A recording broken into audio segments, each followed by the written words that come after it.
Dito po ako, oh. Sa bakuran namin umuulan. Ang lakas po kanina. Ngayon po, oh, ang nangyari na po, oh, baha. Baha po. Ayan.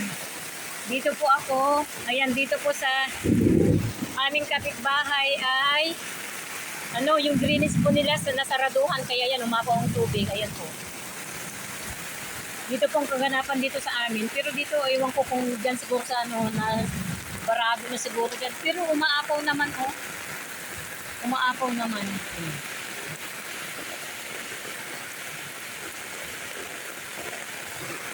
Bakit kaya, oh? Doon yung mga drainage ang iba. Dito po sa amin, oh, baha. Sinarado yung apo ko yung yung tindahan ko kasi ang lakas-lakas ng ulan kanina. Guys, ayan ako, sinarado ng apo ko. Ayan po, baha. Ayan, baha na po dito. Punta po tayo doon. Yan, umapaw. Pati siguro dito. Ay, kahit dito, oh.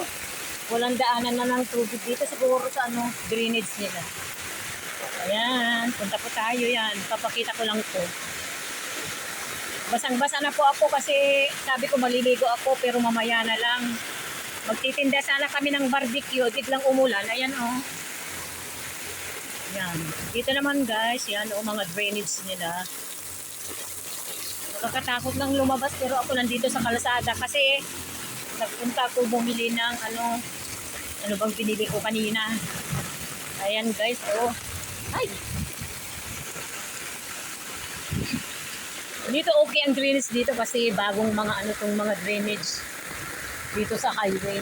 Kaya walang problema. Ayan, pabalik na tayo, guys. Yan to. Yan yung mga drainage nila dito sa kalsada nila. Ayun, oh. Ang lamig. Hoy! May megtal na katapayo mo na. Nung apo ko pasaway. Di sila naligo ng ulan pero hindi sila pabalik-balik sila, oh.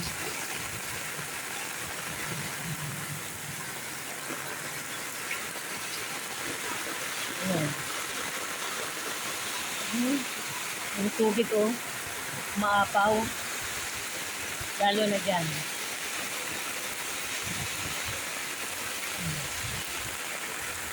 Hindi alam ng kapitbahay ko na umaapaw na yung tubig nila dito. Oh, mamaya papasok na pala sa kanila. Oh. Bumahanan doon na sa loob. Ayan, titinda pa naman sana kami ng barbecue. Umulan, ang daming order. Ayan, guys, oh, baha. Baha na po talaga. Ay, naku, Diyos ko. Kumidlat, kumulog. Ayan po, oh. Ayan po, oh. Ayan. Oh, yan. Oh, yung tubig. Ayan.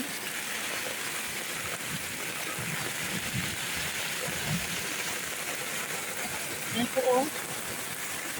Umapo yung tubig, oh.